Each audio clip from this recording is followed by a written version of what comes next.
The Valorian Empire had conquered 47 star systems without breaking a sweat, and their sleek warships moved through the galaxy like silver daggers, cutting through resistance with practiced efficiency. And when their scout fleet detected the small blue world in the Sol system, Commander Zathran barely glanced at the initial reports, and his tactical officer reported primitive radio signals and chemical propulsion, and mentioned they had barely left their own planet. And Zathran nodded, his 4 eyes blinking in sequence as he ordered standard protocol to demand submission, and if they refused to demonstrate their superiority. The Valorian fleet of 20 cruisers descended upon Earth's outer colonies with arrogant confidence, and they broadcast their ultimatum across all frequencies to surrender or face annihilation, and the response came from a human officer named Captain Jake Morrison, who was stationed at the Mars Defense Platform, and he announced, "This is Captain Morrison of the United Earth Defense Force, and you have 10 hours to leave our system peacefully, or we will respond with appropriate force." Zathran's mandibles clicked in amusement as he questioned appropriate force from a species that still uses chemical rockets, and he turned to his weapons officer, ordering to destroy their Mars installation, and make it quick, and the Valorian cruisers opened fire with their plasma cannons, lighting up the void, but the Mars platform's shields held, and then returned fire, and the human railgun rounds tore through the lead Valorian ship like tissue paper, and the alien commander watched in shock as his vessel exploded in a brilliant flash. His tactical officer shrieked that shields were down to 40%, and explained their weapons were kinetic, not energy-based, and their shields were calibrated wrong, and before Zathran could respond, 3 more of his ships erupted in flames. And the human weapons were crude and brutal, and devastatingly effective against energy shields designed to deflect plasma and lasers, and in less than 3 minutes the Valorian fleet retreated, leaving behind 8 burning wrecks. Zathran stared at his view screen in disbelief, and ordered to get him the high command and tell them they had a problem. And back on Earth, Admiral Henry Blake stood in the command center deep beneath Geneva, watching the tactical display with grim satisfaction, and his weathered face remained expressionless. But his Chief of Staff, Commander Lisa Martinez, allowed herself a small smile, and she said they were not expecting that. Blake nodded slowly and said they expected another easy conquest, but they found Earth instead, and he paused with his jaw tightening as he mentioned they would be back, and next time they would come prepared, and they needed to show them exactly what happens when you threaten humanity. And Martinez asked about the Titan, and Blake said not yet. And first they would let them make the next move and let them think they had figured them out, and then they would introduce them to something they had never seen before.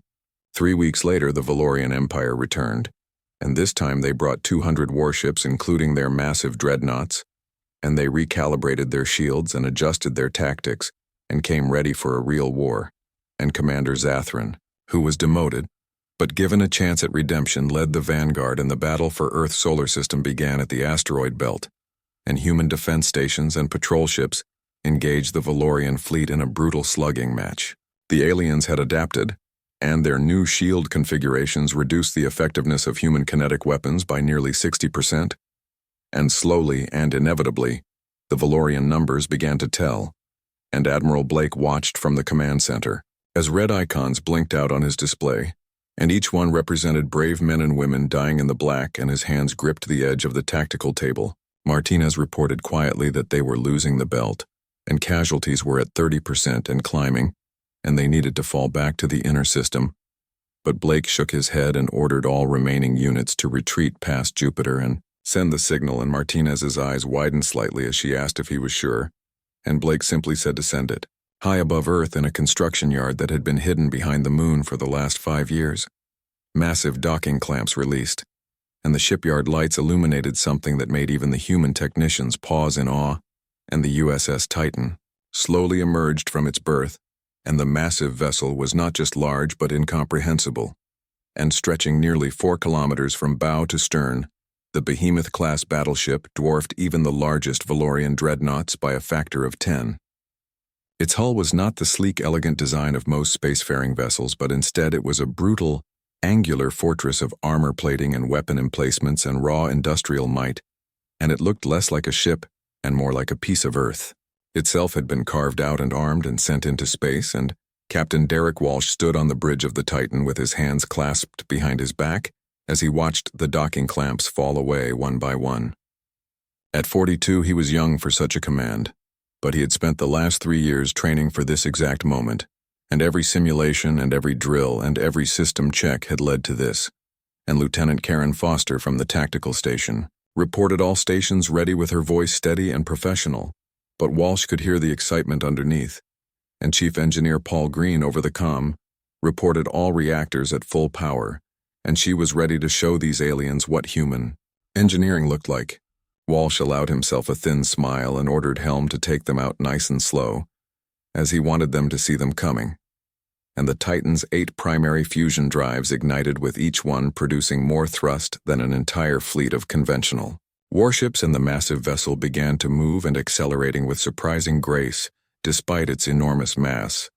And as it cleared the lunar shipyard, its running lights activated, illuminating the hull in brilliant white. In the asteroid belt, the Valorian fleet was finishing off the last of the human resistance when their sensors detected the anomaly, and Commander Zathran stared at his display with his 4 eyes blinking in confusion as he demanded what it was, and his science officer worked frantically at her console reporting it was a ship,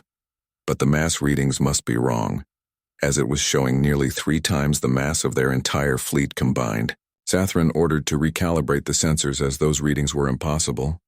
but she said she had recalibrated twice, and the readings were accurate, and she looked up with her face pale as she reported it was one ship and one massive ship, and it was heading straight for them. And Zathran felt a cold certainty settle in his gut as he ordered all ships to combat formation and prepare to engage.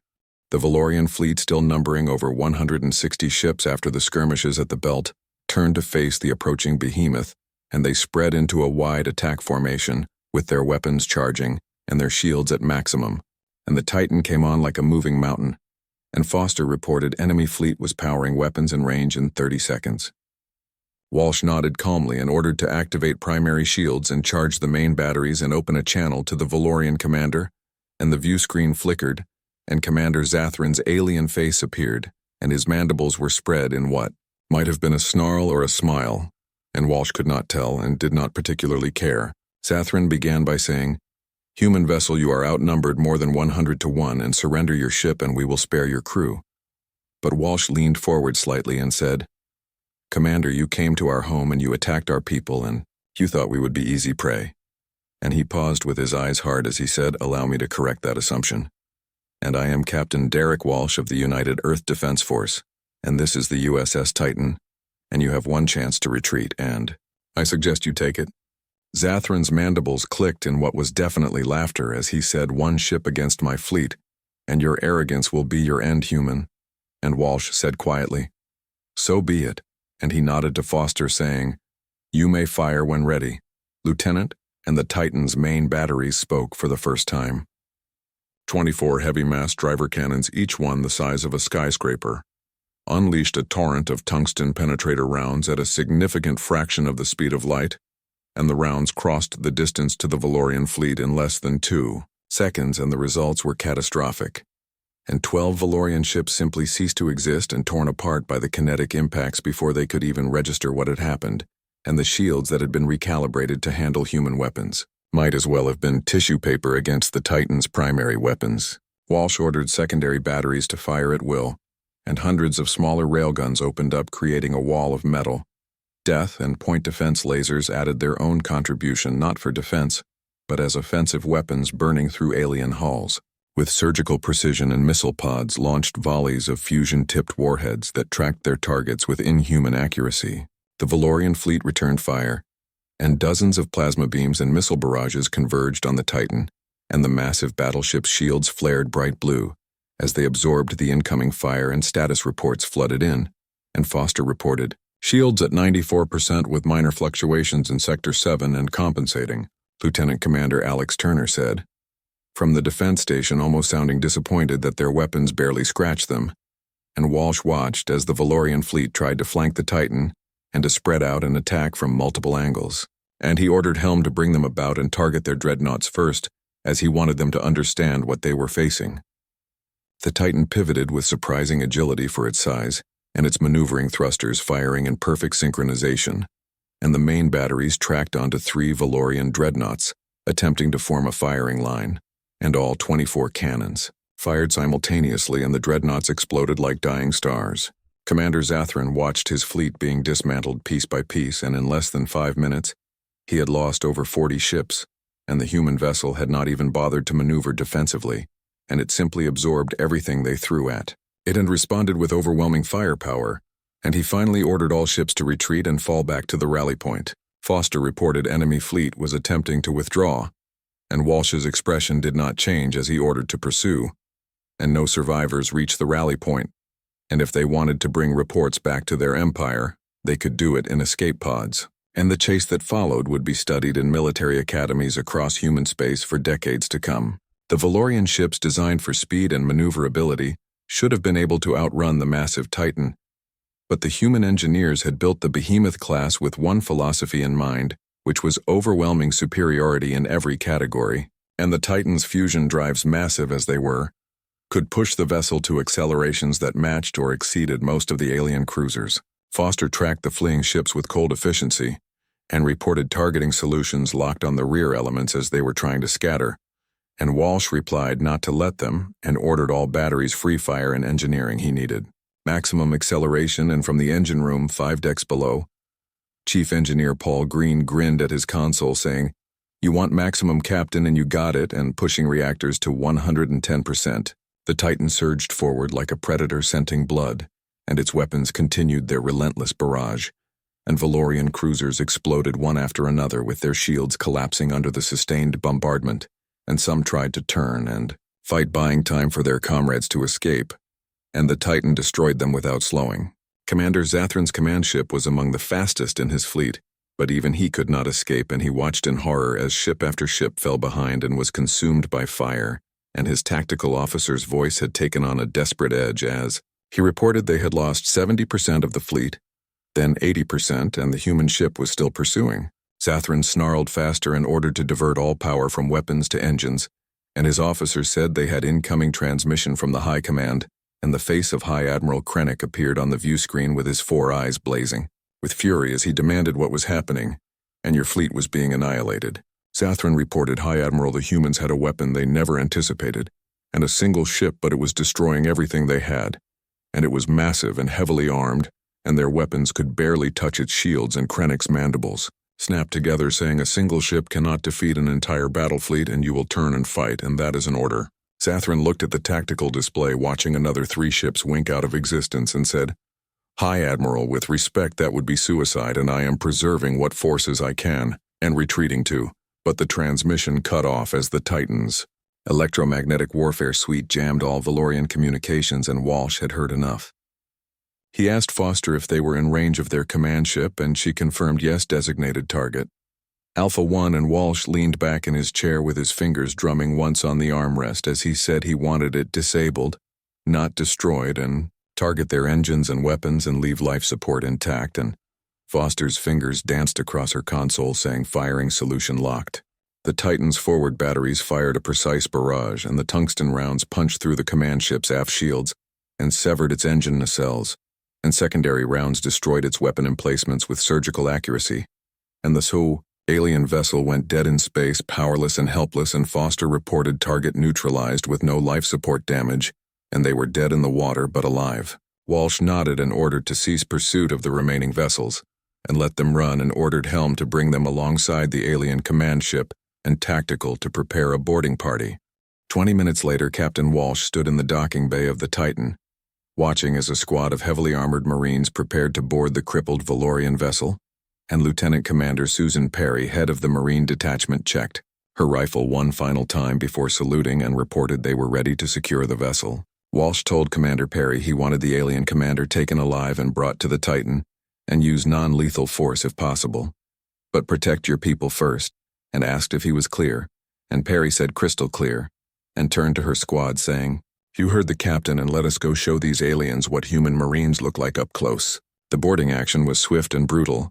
and the Valorian crew, already demoralized by their devastating defeat, offered minimal resistance, and within an hour, Commander Zathran found himself in the brig of the Titan, with his hands bound, facing the human captain who had destroyed his fleet. Walsh stood outside the energy barrier studying the alien commander, and Zathran was tall by alien standards,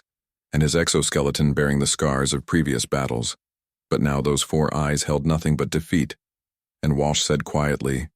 "Your empire made a mistake and you saw Earth and thought we would be easy in another conquest and another system to add to your empire." Zathran's mandibles clicked weakly, saying they had conquered 47 worlds and your resistance was unexpected. And Walsh asked, "Do you know why you lost?" And he did not wait for an answer, saying,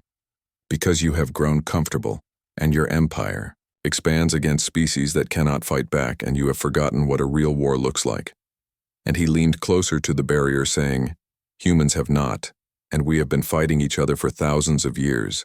and we know war, and we excel at it, and we hate it, but we are very, very good at it." Zathran asked, "What will you do with me?" And Walsh straightened, saying, "I am going to send you back to your high command, and you are going to tell them exactly what happened here, and you are going to describe this ship in detail, and you are going to deliver a message." And Zathran asked, "What message?" Walsh said that Earth is not for conquest and that humanity will not submit, and that if your empire sends another fleet to our system, we will not just destroy it, and we will follow it home. And he turned to leave, then paused, saying, "Oh, and Commander, we did not just build one of these ships, and we built 12, and it was a lie, as the Titan was the only completed Behemoth-Class Battleship, and 2 others were under construction years away from completion, but Zathran did not need to know that." The Valorian Empire had stood for over 1,000 years, and in that time it had never retreated from a species it intended to conquer, but never until now, and High Admiral Krennic stood before the Valorian Council of Overlords, with his 4 eyes, carefully neutral as he delivered his report, and the council chamber was a vast space of polished stone and ancient tradition, where the 12 overlords sat in judgment over all matters of the empire. Krennic concluded the human resistance was far more substantial than initial projections indicated, and Commander Zathran had confirmed the existence of at least 1 capital ship of unprecedented size and firepower, and of the 200 ships they sent to the Sol system, only 43 returned, and most were destroyed by this single vessel. Overlord Vethris, eldest of the council, leaned forward on his throne, saying, "A single ship destroyed over 150 of our vessels, and this is either incompetence on a scale I can barely fathom, or these humans are more dangerous than any species we have encountered." Krennic replied carefully that he believed it was the latter, and he had reviewed all sensor data from the engagement, and the human ship designated USS Titan by its crew massed approximately 30 million tons, and its weapons were crude kinetic accelerators but fired at velocities and in quantities that overwhelmed their defensive capabilities, and the ship's commander claimed they had constructed 12 such vessels. The council chamber erupted in clicking mandibles and hissing breaths, and Overlord Quarnus, youngest of the council, slammed his appendage on his throne's armrest, saying this was unacceptable, and they were the Valorian Empire, and they did not retreat from primitives who barely knew the stars. Krennic said quietly, "These primitives had mastered the art of war in ways they had not encountered, and their doctrine was built on fighting species less advanced than themselves, and the humans had refined warfare against equals and betters, and they had prepared for this." And Overlord Vethris raised an appendage for silence, asking what he recommended. Krennic replied they had 3 options, and first, they could withdraw entirely from the Sol system and avoid contact with humanity, and second, they could attempt diplomacy and establish trade relations, and third, he paused, saying they could commit their entire fleet to the destruction of Earth before they could complete more of these capital ships. The chamber fell silent as the overlords considered, and finally Vethris spoke, saying they chose the third option, but not immediately, and first they would test their defenses again, and send a raiding force to their outer colonies with small fast ships and learn more about their capabilities, and if they truly had 12 of these battleships they needed to know. And Krennic bowed, saying, "As you command, Overlord." 3 months later, Earth's outer colonies came under attack again, and this time the Valorian Empire sent 50 fast attack cruisers with orders to strike civilian targets and withdraw before heavy defenses could respond, and it was a terror tactic designed to spread human forces thin and gather intelligence. The attacks hit mining stations on Europa, and agricultural domes on Ganymede, and research facilities on Titan, and hundreds of civilians died in the initial strikes. But the Valorian commanders quickly realized their mistake, and at the mining station, on Europa, Security Chief Linda Hayes watched her scanner in disbelief as the alien ships approached, and she hit the emergency broadcast button with shaking hands. She announced, "This is Europa Station Gamma to any UEDF ships in range, and we have incoming hostiles and multiple contacts and request immediate assistance," and the response came in less than 30 seconds, saying, "Europa Gamma. This is Captain Charles Grant of the destroyer USS Vengeance, and we are 3 minutes out and hold tight." But 3 minutes was too long, and the Valorian cruisers opened fire with their plasma weapons, tearing through the station's shields, and hull breaches bloomed across the facility, and Hayes grabbed a pressure suit and helped evacuate the civilian workers to the emergency shelters even as the station shuddered around her. And then the cavalry arrived. The Vengeance was not a Behemoth-class ship, and it was a destroyer fast and deadly backed by 2 frigates. But the human ships had learned from the Titan's success, and their weapons had been upgraded, and their tactics refined, and as the Valorian raiders tried to flee the Vengeance and its escorts cut them off, Captain Grant sat in his command chair with his weathered face calm, saying, "Tactical, I want these raiders destroyed and no escape and no survivors to report back and make it clean." And the battle was short and vicious, and the Valorian cruisers, designed for hit-and-run attacks, found themselves outmaneuvered by the smaller, more agile human ships, and railgun rounds and missile barrages tore them apart. And within 20 minutes, all 50 raiders were nothing but expanding clouds of debris. Grant opened a channel to the damaged station, saying, "Europa Gamma. This is the Vengeance, and hostiles are eliminated and medical teams are on the way, and you did good, Chief Hayes, and you kept those people alive." And similar scenes played out across the outer system, and every Valorian raiding party was intercepted and destroyed with ruthless efficiency, and not a single alien ship escaped to report back to the Empire. Admiral Henry Blake reviewed the reports from his command center with Commander Lisa Martinez standing beside him, and the old admiral's face was grim as he said quietly, "They were probing their defenses and testing their response times, and this was not over, and this was just the beginning." Martinez asked what was their next move, and Blake turned to look at the tactical display where the Titan's icon sat in orbit around Earth like a guardian sentinel, and he said they would accelerate production of the Columbia and the Endeavor and expand the defense grid and prepare for the real war. And he paused, saying, "Because it was coming, and the Valorian Empire had never backed down from a fight, and when they came back, they would bring everything they had." Martinez asked if they would be ready, and Blake's jaw tightened, saying they had better be, because if they were not, then humanity's first contact with an alien species would also be its last. And 6 months after the first contact, the Valorian Empire assembled the largest war fleet in its history, and 3,000 ships, including all 20 of their super-heavy dreadnoughts, gathered at the edge of the Sol system. And it was an armada meant to drown Earth in fire and to make an example that would echo across the galaxy. High Admiral Krennic stood on the bridge of his flagship, the Eternal Conqueror, and gazed at the assembled might of his empire. And this time there would be no underestimating the humans, and this time there would be only total victory, or total defeat. And his tactical officer announced, "All ships report ready." Krennic's mandibles clicked in satisfaction as he ordered to begin the advance and all ships battle formation. And today they would show these humans that the Valorian Empire did not retreat, and the Armada began its inexorable push toward Earth. And a tide of ships that blotted out the stars, and they expected fierce resistance at the outer planets, and they expected the massive battleship that had humiliated their forces before. But what they did not expect was what actually happened. Nothing happened, and the human defenses at the outer system were abandoned, and the stations were empty, and the patrol routes silent, and the Valorian fleet advanced unopposed past Neptune and past Uranus and past Saturn, and only automated beacons warned them to turn back, and messages they ignored with contempt. Krennic demanded, "Where are they, and where are their defenses?" And his science officer studied her sensors, reporting, "High Admiral, I am detecting significant mass concentrations in the asteroid belt and near-Earth orbit, and multiple heavy signatures," and Krennic ordered to show him. The display zoomed in, and Krennic felt his blood run cold,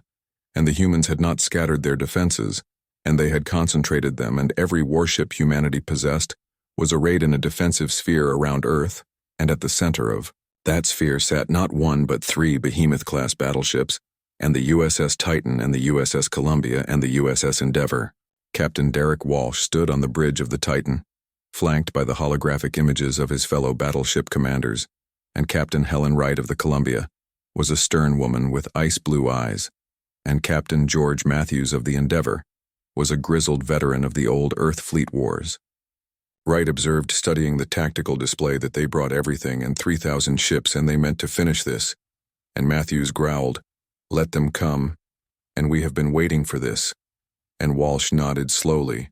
ordering all ships. "This is Admiral Walsh, and prepare for engagement, and today we show the galaxy what happens when you threaten Earth." The promotion had come a month ago, along with overall command of the fleet, and Walsh had protested that he was not ready, but Blake had been firm, saying, "You bloodied their nose, Captain, and now you get to break their jaw and do not let me down." And the Valorian fleet advanced into weapons range, and the battle began. The 3 Behemoth-Class battleships opened fire simultaneously, and their combined firepower creating a wall of destruction that the Valorian vanguard flew directly into, and dozens of ships exploded in the opening salvo. But this time, the aliens had brought enough forces to absorb the losses and push forward. Foster reported shields at 80%, and enemy dreadnoughts were concentrating fire on their position, and Walsh ordered return fire, and all batteries and tactical coordinate with the Columbia and Endeavour, and I want overlapping fields of fire, and nothing gets through. The space around Earth became a hell of weapons fire and explosions, and the 3 human battleships anchored the defense with their massive bulk-absorbing punishment that would have destroyed lesser ships, and around them destroyers and frigates darted in and out with their railguns and missiles, adding to the carnage. The Valorian fleet pressed the attack with desperate fury, and their dreadnoughts formed a spearhead trying to punch through the human lines, and plasma beams scored across the Titan's shields, and fusion missiles detonated in brilliant flashes, and for every alien ship destroyed, another 2 moved up to take its place. High Admiral Krennic watched the battle unfold with growing frustration, and yes, his ships were dying by the hundreds, but the human fleet was taking damage too, and several smaller vessels had been destroyed, and even the massive battleship showed signs of shield degradation, and he ordered press the attack, and all ships concentrate fire on the center battleship, and if we can destroy one, their defense will collapse. The Valorian fleet obeyed, and hundreds of ships, focusing their fire on the Titan and Walsh,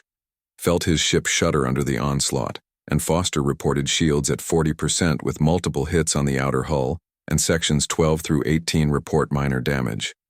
Walsh said calmly, "Hold the line and engineering redistribute power from non-essential systems to shields," and Paul Green's voice crackled over the comm saying, "Already on it, Admiral. But we cannot take this punishment forever." And Walsh knew that. But he also knew something the Valorian commander did not. He said quietly to Martinez, "Send the signal," and Commander Lisa Martinez nodded and keyed in a specific command sequence, and across the solar system automated platforms that had been hidden among the asteroids and moons activated, and hundreds of them, and each one a weapons platform bristling with railguns and missile tubes. The Valorian fleet suddenly found itself under attack from all directions, and the hidden platforms opened fire, catching the alien ships in a devastating crossfire, and ships that had been focusing on the Titan suddenly had to defend themselves from threats behind and beside them. Krennic's tactical display lit up with new contacts as he demanded, "Where did those come from?" And his officer said they were hidden and passive sensors and minimal power signatures, and they waited until now to activate, and the tide of battle shifted. The Valorian fleet, already bloodied by the intense fighting, began to fragment under the new assault, and ships broke formation trying to engage the platforms, but every second they spent fighting the automated defenses was a second the 3 battleships used to tear them apart. The USS Columbia targeted the alien flagship, and Captain Wright's voice was cold and precise as she issued firing orders, saying, "All forward batteries target that dreadnought, and I want it gone." And 24 mass driver cannons spoke as one, and the Eternal Conqueror's shields collapsed under the barrage, and the follow-up shots punched through its hull like it was made of paper, and High Admiral Krennic had just enough time to realize he had made a fatal mistake before his ship exploded around him. With their flagship destroyed and their formation in chaos, the Valorian fleet began to break, and ships turned to flee, abandoning their comrades in a desperate rush to escape. And the human fleet pursued, showing the same merciless efficiency that had marked their previous engagements, and Foster reported enemy fleet was in full retreat